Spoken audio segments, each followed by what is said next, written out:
జగన్ బినామీ party అంటూ త్వరగా శ్రీరామ్ ఆరోపణ. ఎన్నికలకు భయపడే వైఎస్ఆర్సీపీ కోర్టుల చుట్టూ తిరుగుతోందని బీటెక్ రవి విమర్శించారు. పులివెందుల మున్సిపాలిటీలో వార్డుల మార్పును సాకుగా చూపి ఎన్నికలపై స్టే కోరడం సరికాదన్నారు. ఎన్నికలను ధైర్యంగా ఎదుర్కొనే సత్తా లేకే పిటిషన్లు వేస్తున్నారని ఆరోపించారు. వెంటనే పిటిషన్ను ఉపసంహరించుకొని ఎన్నికలకు సిద్ధం కావాలని డిమాండ్ చేశారు. ఎంపీ అవినాష్ రెడ్డి ప్రజా సమస్యలను విస్మరిస్తున్నారని విమర్శించారు. తాడిపత్రి, ముద్దనూరు, 4 లేన్ అనుసంధానం వంటి సమస్యలపై దృష్టి పెట్టాలని బీటెక్ రవి సూచించారు. అందరికీ నమస్కారం.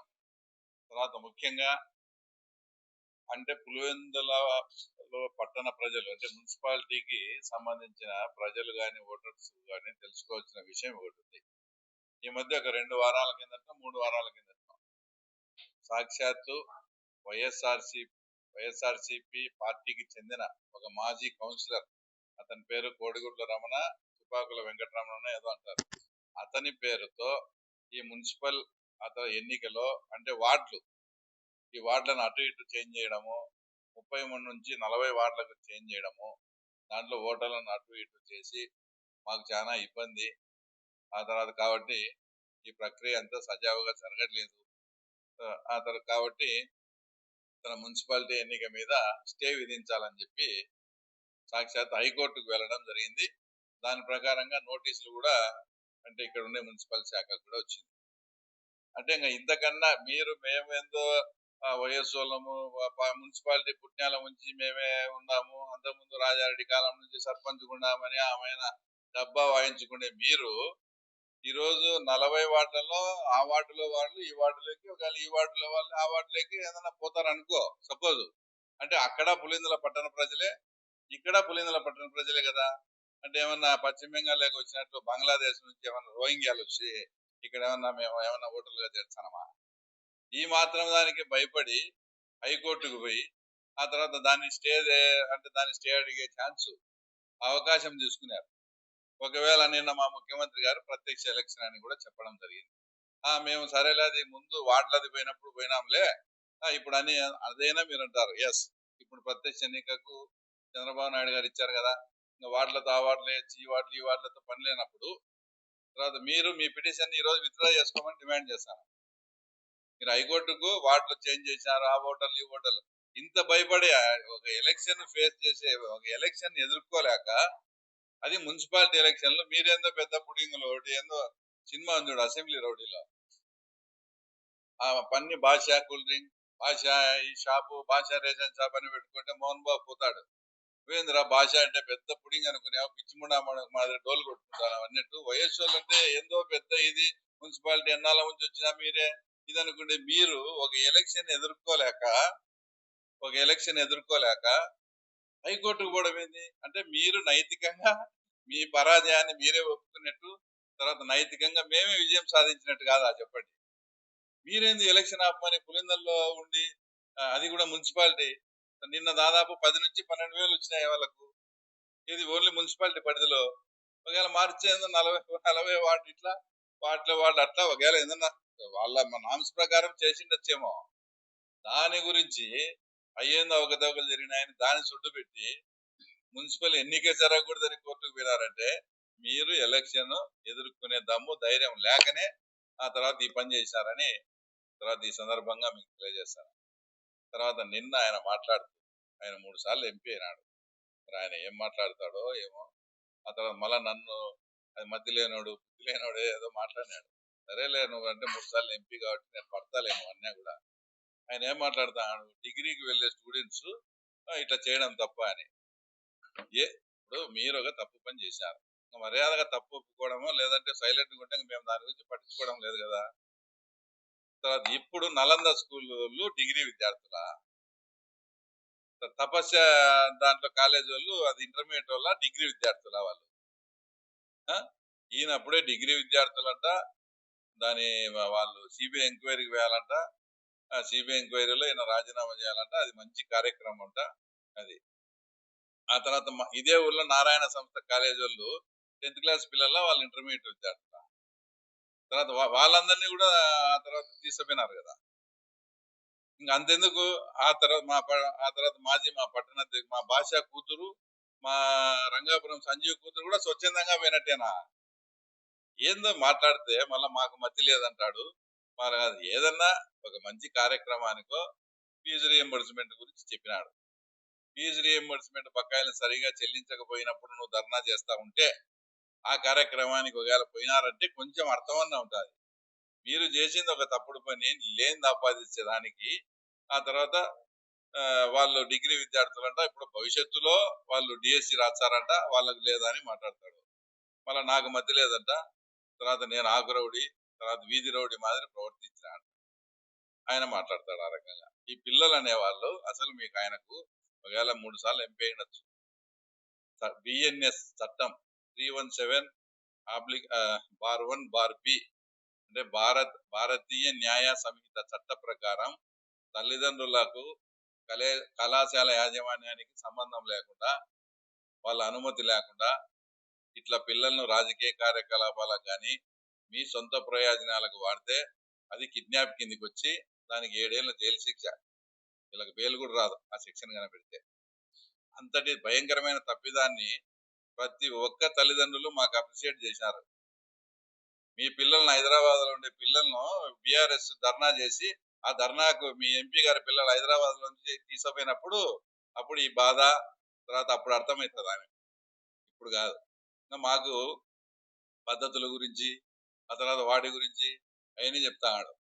నీకు పద్ధతి అసలు చాలా మంది మీ తెలుగుదేశం పార్టీ ఆఫీస్ ఓపెన్ చేసినాక మీరు కాఫీ టీ టయానికి ఏ కార్యక్రమం ఉంటే దానికి బ్రేక్ఫాస్ట్ లంచ్ పెడతారు కాబట్టి మిమ్మల్ని చూసి మాకు ఈ మధ్య పెడతారు.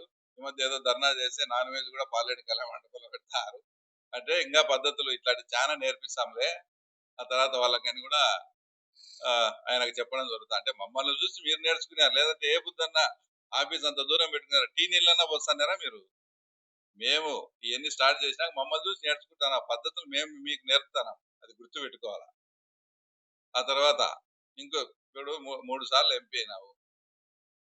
ఏదో ఎంపీ నువ్వు మాట్లాడుకో ఆడేదన్నా ఉంటే ప్రజా సమస్యలు దేశానికి సంబంధించింది కాన్స్టిట్యున్సీకి సంబంధించింది మాట్లాడతారు. అంటే పద్ధతుల గురించి ఆయన నాకు నిన్న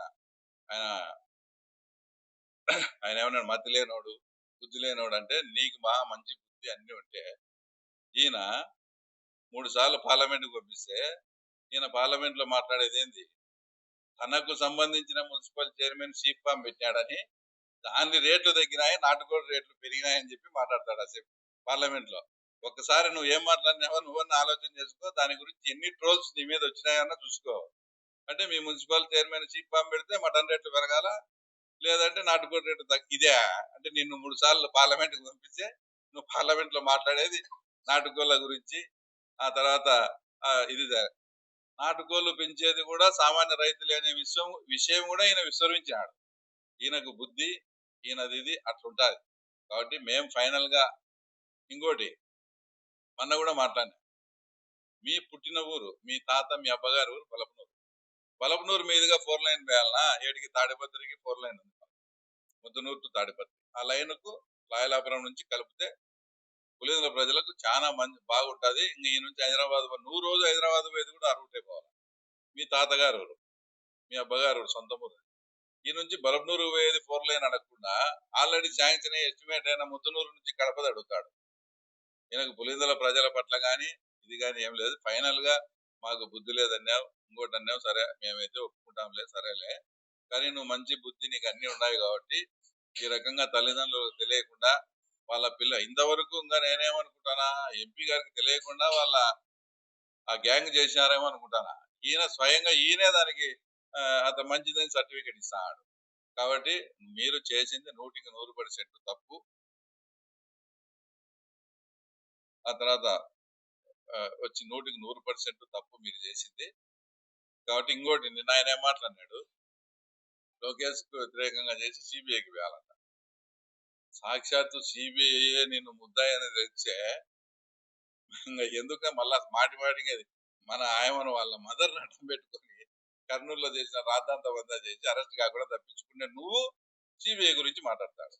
ఎస్ సిబిఐ చెప్తాది సిబిఐకి చెప్తాది. ఆల్రెడీ ముందు సిబిఐ నిన్ను నిర్ధారించింది కదా.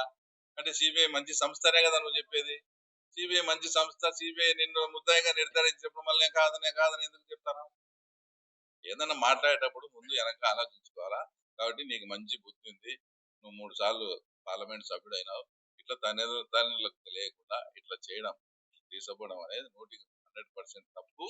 నువ్వు తల్లిదండ్రులకు బేసరతుగా క్షమాపణ చెప్పాలని డిమాండ్ చేస్తాను. అట్లా అది రైట్ అని పొంకుతావా, అది మిగతా నీ విజ్ఞతకి వదిలేస్తాను. అక్కడ మీరు ఇట్లా పంపించడం తప్పని అడిగినాం.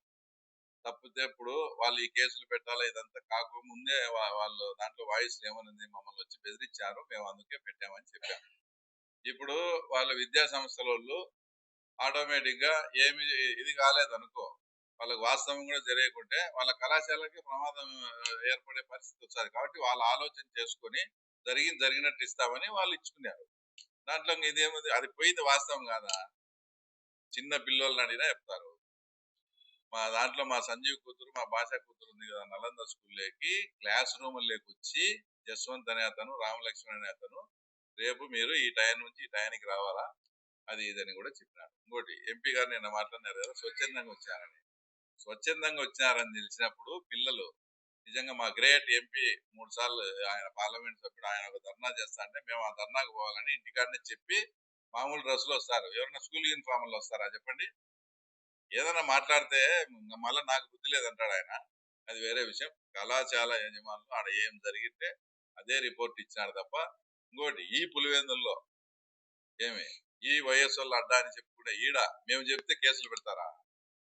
వాళ్ళకి అది అన్యాయం అనిపించింది, వాళ్ళు ఇరక్కపోతారు కాబట్టి వాళ్ళు కేసులు పెట్టి ఆ తర్వాత వాళ్ళు చూసుకున్నారు అంతే తప్ప దీంట్లో మా ప్రమేయం ఏం లేదు. ఇంకోటి ఏందో ఆ రోజు అన్యాయం, కానీ ఇప్పుడు వాళ్ళతో ధర్నా అన్యాయం. నేను ధర్నా చేపించినా వాళ్ళతో, వాళ్ళు స్వచ్ఛందంగా డిఎస్సికి అనుకూలంగా ధర్నా కూడా చేస్తామన్నారు. కానీ అంత అవసరం లేదు, మీరు చేసింది తప్పని వాళ్ళకు సున్నితంగా హెచ్చరించినాం అంతే. బీసీల విషయంలో టీడీపీది సెల్ఫ్ డబ్బా అని, బీసీల నిజమైన నేస్తం కాంగ్రెస్ ఒక్కటేనని కాంగ్రెస్ రాష్ట్ర media chairman doctor Narreddy Tulasireddy అన్నారు.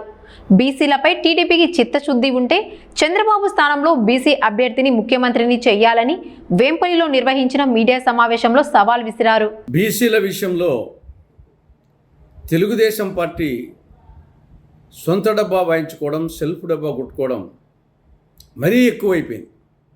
శృతి మించి రాగాన పడతా ఉంది. గతంలో ఏ పార్టీలు బీసీలకు ఏమీ చేయనట్టు, మొత్తము టీడీపీ పార్టీనే బీసీల గురించి ఆలోచించినట్లు, బీసీల సాధికారత గురించి ఆలోచించినట్లు చెప్పుకోవడం అనేది చాలా విడ్డూరంగా ఉంది. అసలు కాంగ్రెస్ పార్టీ బీసీలకు చేసిన మేళ్లతో పోలిస్తే తెలుగుదేశం పార్టీ చేసింది నథింగ్.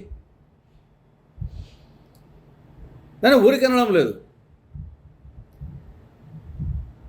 బీసీలకు సంబంధించి విద్యా ఉద్యోగాలలో 25% రిజర్వేషన్లు ఇచ్చింది కాంగ్రెస్. ఎప్పుడిది? ఉమ్మడి ఆంధ్రప్రదేశ్లో కాసు బ్రహ్మాందరెడ్డి గారు ముఖ్యమంత్రిగా ఉన్నప్పుడు 1970 జూలై 23వ తేదీన 1793 జీవో జారీ చేయడం జరిగింది. 1970 నాటికి తెలుగుదేశం పార్టీ పుట్టలే, జనసేన పార్టీ పుట్టలే, బీజేపీ పార్టీ పుట్టలే, వైకాపా పార్టీ పుట్టలే, చంద్రబాబు నాయుడు గారు రాజకీయాలకి రాలే, ఆ మాటకు వస్తే జగనే పుట్టలే. అప్పుడే కాంగ్రెస్ పార్టీ బీసీల సాధికారత గురించి ఆలోచించి విద్యా ఉద్యోగాల్లో 25%, 1, 2, 3, 4, 5% కాదు, 25% రిజర్వేషన్లు కల్పించింది. అప్పటికి కాంగ్రెస్ పార్టీకి పెద్దగా రాజకీయ ప్రత్యర్థి పార్టీలు కూడా లేవు, రాజకీయంగా కూడా ఆలోచించలేదు, నిజంగా చిత్తశుద్ధితో ఆలోచించడం జరిగింది. ఆ రిజర్వేషన్ ఫలితంగా లక్షలాది మంది బీసీలు ఉన్నత చదువులు చదివారు, ఉన్నత ఉద్యోగాలు పొందారు, ఉన్నత జీవన ప్రమాణాలతో జీవిస్తున్నారు. ఇదేం ఆషామాషి విషయమా? 1970లో అంటే 56 సంవత్సరాల క్రితమే బీసీల గురించి ఆలోచించిన పార్టీ మా కాంగ్రెస్ పార్టీ. ఇక రెండవది, ఈ యొక్క స్థానిక ప్రభుత్వాల్లో రిజర్వేషన్స్. మళ్ళీ ఇది వాళ్ళే చేసినట్టు, టీడీపీ వాళ్ళు చేసినట్లు డబ్బా కొట్టుకుంటున్నారు. ఎన్టీ రామారావు గారు 1987లో స్థానిక సంస్థల్లో 20% బీసీలకు రిజర్వేషన్లు కల్పించింది వాస్తవం. 1987లో ఎన్టీ రామారావు గారు 20%. కానీ 73, 74 రాజ్యాంగ సవరణల చట్టాల మేరకు ఆంధ్రప్రదేశ్ ప్రభుత్వం 1994లో అప్పుడు కోట్ల విజయభాస్కర్ రెడ్డి గారు ముఖ్యమంత్రిగా, సమరసింహారెడ్డి గారు పంచాయతీరాజ్ శాఖ మంత్రిగా ఉన్నప్పుడు చట్టం చేయడం జరిగింది. 1994లో 34% బీసీలకు రిజర్వేషన్లు కల్పిస్తూ. అంతకుముందు ఎన్టీ రామారావు గారు 20% రిజర్వేషన్ కల్పిస్తే దాన్ని కాంగ్రెస్ ప్రభుత్వము 34%కి పెంచడం జరిగింది. అటు రూరల్ బాడీస్లో, అర్బన్ బాడీస్లో చట్టం చేయడం జరిగింది. ఆ చట్టం ప్రకారంగానే 95లో కానీ, 2001లో కానీ, 2006లో కానీ, 2018లో కానీ ఈ యొక్క 34% రిజర్వేషన్తో ఎన్నికలు జరపడం జరిగింది. కానీ అది తామే చేసినట్లు, ఆ చట్టాన్ని తానే చేసినట్లు చంద్రబాబు చెప్పుకోవడం కరెక్ట్ కాదు. అది విజయభాస్కర్ రెడ్డి గారు ముఖ్యమంత్రిగా ఉన్నప్పుడు, సమరసింహారెడ్డి పంచాయతీరాజ్ శాఖ మంత్రిగా ఉన్నప్పుడే 1994లోనే ఉమ్మడి ఆంధ్రప్రదేశ్లో బీసీలకు 34% రిజర్వేషన్లు కల్పిస్తూ చట్టం చేయడం జరిగింది. పర్యవసానంగా లక్షలాది మంది బీసీ నాయకులు, సర్పంచులు, ఎంపీటీసీలు, మండల పరిషత్ అధ్యక్షులు, జెడ్పీటీసీలు, జిల్లా పరిషత్ చైర్మన్లు, పురపాలక మున్సిపాలిటీలో కౌన్సిలర్సు, చైర్మన్లు, నగర పంచాయతీల్లో అధ్యక్షులు, నగర కార్పొరేషన్లో మేయర్లు, కార్పొరేటర్లు కాగలిగారు. కొన్ని లక్షల మంది. దానికి కారణం మళ్ళా కాంగ్రెస్ పార్టీ, టీడీపీ కాదు. మేము చేసిన చట్టం ద్వారా దాన్ని ఇంప్లిమెంట్ చేశారు అంతే. చట్టం చేసింది మేము, కాంగ్రెస్ పార్టీ. అదేవిధంగా ఫీజు రియంబర్స్మెంట్ 2008కి ముందు ఎస్సీలకు, ఎస్టీలకు మాత్రమే ఉండేది ఫీజు రియంబర్స్మెంట్ అండ్ స్కాలర్షిప్లు. రాజశేఖర రెడ్డి గారు ముఖ్యమంత్రిగా ఉన్నప్పుడు 2008లో ఆన్ పార్ విత్ ఎస్సీస్, ఎస్టీస్, బీసీలకు కూడా ఫీజు రియంబర్స్మెంట్, స్కాలర్షిప్ పథకాలు అమలు చేయడం జరిగింది. దానికి పర్యవసానంగా లక్షలాది మంది బీసీ విద్యార్థులు చదివి ఉద్యోగాలు పొంది జీవన ప్రమాణాలతో జీవిస్తూ ఉన్నారు. ఇంకా కాంగ్రెస్ పాలనలో అనేకం బీసీల కోసం చేయడం జరిగింది. 1968లోనే బీసీ కమిషన్ ఏర్పాటు చేసింది. 1974లోనే బీసీ కార్పొరేషన్ ఏర్పాటు చేసింది. 1975లోనే బీసీ డైరెక్టరేట్ ఏర్పాటు చేసింది. 2008లోనే వడ్డెర కార్పొరేషన్, 2009లో Uppara corporation, Valmiki corporation, Pusala corporation, Bhatraju corporation, ఇవన్నీ కాంగ్రెస్ హయాంలోనే ఏర్పాటయ్యాయి. ఈ యొక్క బీసీ హాస్టల్స్ కానీ, బీసీ గురుకుల పాఠశాలలు కానీ, బీసీ స్టడీ సర్కిళ్ళు కానీ, దోబీఘాట్లు కానీ, ఇవన్నీ ప్రారంభమైంది కాంగ్రెస్ పాలనలో. గొర్రెల బీమా పథకం కాంగ్రెస్ పాలనలో. అంతెందుకు బీసీలు ఆరాధ్య దైవంగా భావించే జ్యోతిరావు పూలే జయంతిని, వర్ధంతిని అధికారపూర్వకంగా నిర్వహించాలని జీవోలు జారీ చేసింది మళ్ళా కాంగ్రెస్ పార్టీ, కాంగ్రెస్ ప్రభుత్వం. కాంగ్రెస్ పార్టీ తరఫున ఎంతోమంది బీసీలు పీసీసీ అధ్యక్షులు అయ్యారు.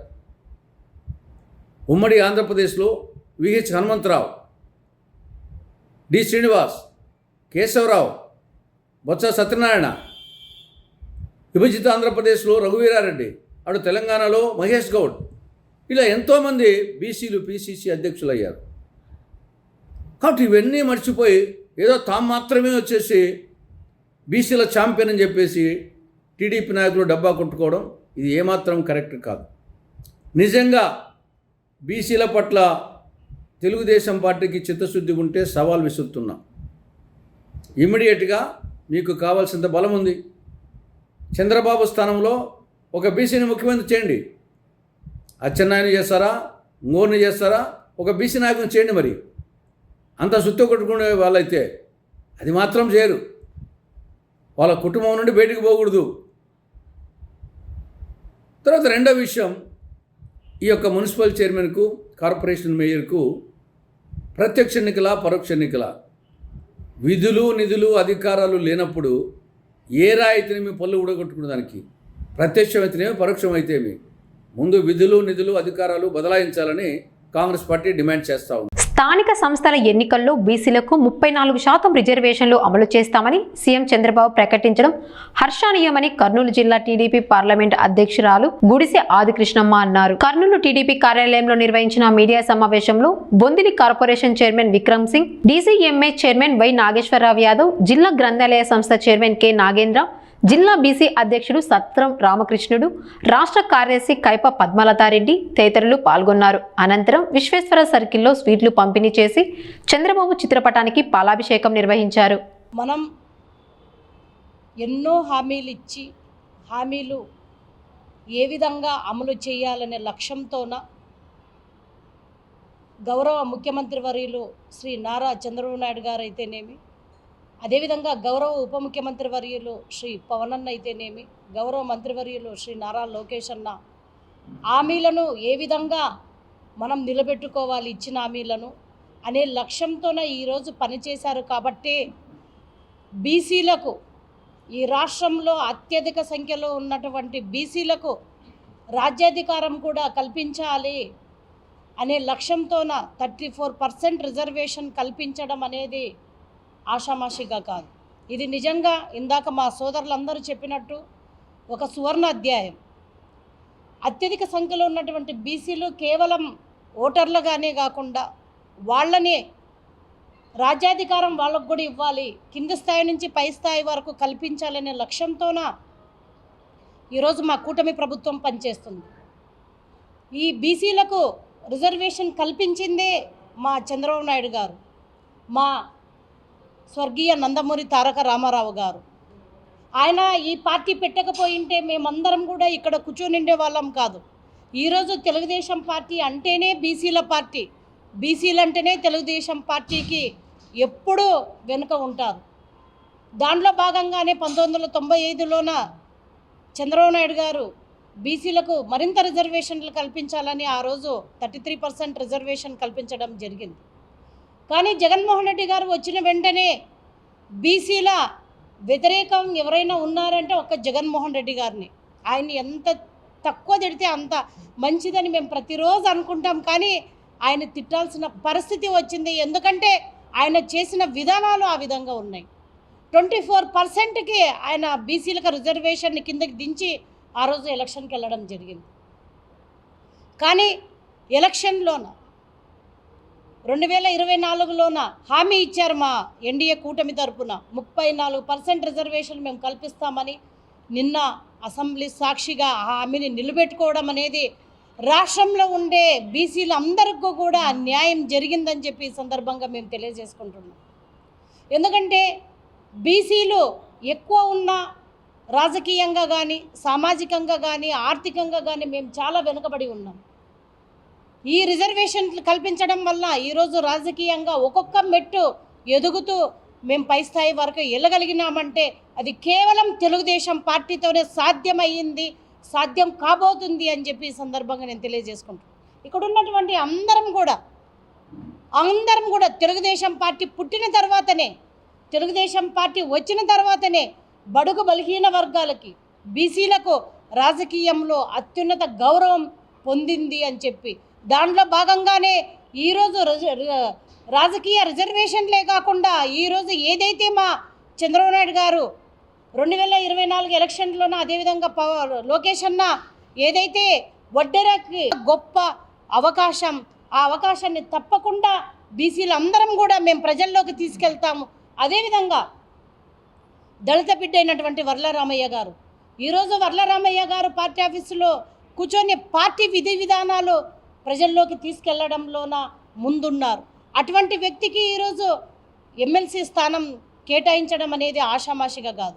కాబట్టి ఇక్కడ ప్రతి ఒక్కరూ గమనించవలసింది ఒకటి, మా ఎన్డీఏ ప్రభుత్వం దళితులకైనా అదేవిధంగా బీసీలకైనా సమాన స్థితిలో చూస్తుంది. వాళ్ళని రాజకీయంగా కాదు, ఆర్థికంగా సామాజికంగా కూడా పైకి తీసుకురావాలనే లక్ష్యంతోన ఈరోజు మా కూటమి పనిచేస్తుంది. కాబట్టి రాష్ట్రంలో ఉన్నటువంటి బీసీలందరూ కూడా ఆలోచన చేయాలి.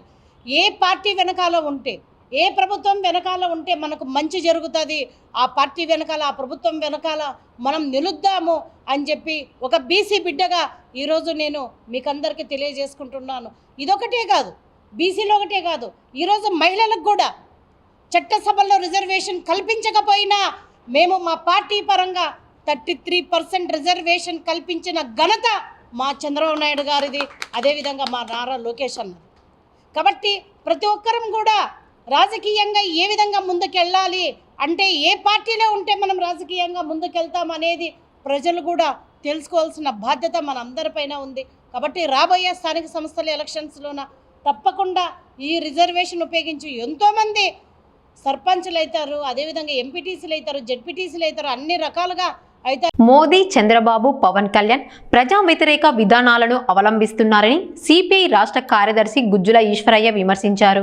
శ్రీకాకుళంలో జరిగిన సిపిఐ జిల్లా జనరల్ బాడీ సమావేశంలో ఆయన మాట్లాడుతూ రైతులు, కార్మికులు, పేదలు, యువత సమస్యలను ప్రభుత్వాలు పట్టించుకోవడం లేదన్నారు. కేంద్ర విధానాలకు చంద్రబాబు, పవన్ కళ్యాణ్ వంత పాడుతున్నారని ఆరోపించారు. ప్రజలపై భారాలు మోపితే సిపిఐ ప్రజలతో కలిసి పోరాటాలు చేస్తోందని హెచ్చరించారు. నరేంద్ర మోడీ గారు ఢిల్లీ కేంద్రంగా ఎర్రకోట దగ్గర జెండా ఎగరేసి జాతీయ పతాకాన్ని జాతికంతా పిలిపిస్తున్నాడు. దిమాగే నక్సల్స్ అని చెప్పేసి వాళ్ళు ఉన్నారు, చుట్టుపక్కల వాళ్ళ గురించి గమనిస్తూ ఉండండి అని చెప్పేసి.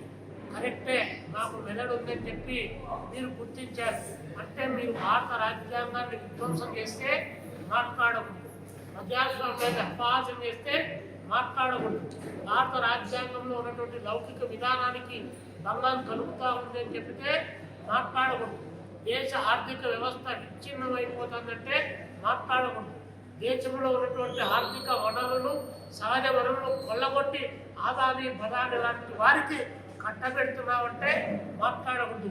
2 లక్షల సంవత్సరాల చరిత్ర ఉన్నటువంటి ఆరావళి పర్వతాల దగ్గర నుంచి దేశంలో ఉన్నటువంటి సహజ వనరులు మొత్తం విధ్వంసం చేస్తారని కూడా మాట్లాడుతుంది. దాన్ని జనాన్ని చైతన్యం చేసి మాత్రం దిమాగి నక్సల్స్ అని చెప్పి పిలిపిస్తా ఉన్నాం.